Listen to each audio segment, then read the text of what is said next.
Memasuki bulan Ramadan, Dinas Pariwisata Kota Makassar memastikan seluruh tempat hiburan malam akan ditutup. Jika masih ada pengusaha yang melanggar, akan mendapatkan sanksi pencabutan izin usaha.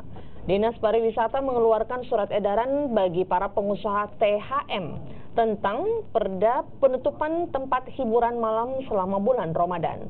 Penutupan tempat hiburan malam mulai diberlakukan pada 15 Mei hingga 20 Juni mendatang. Sanksi tegas menunggu para pengusaha yang nekat membuka tempat hiburan malam, mulai dari teguran ringan hingga yang terberat pencabutan izin usaha.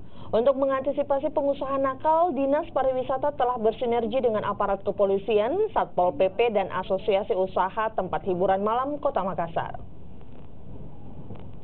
Pada bulan Ramadan ini, untuk tempat hiburan malam di Makassar sudah tidak digunakan pada bulan suci Ramadan, kecuali biliar ya. Kecuali biliar itu bisa buka, tapi dengan pakai sopan. Ya. Sanksi sendiri Pak yang akan didapatkan? Ya, syukur alhamdulillah. Tahun-tahun kemarin kita tidak dapat sanksi juga. Mudah-mudahan tidak ada lagi sanksi seperti itu. Jadi kalau ada itu sanksinya bisa diputuskan dia punya apa izinnya.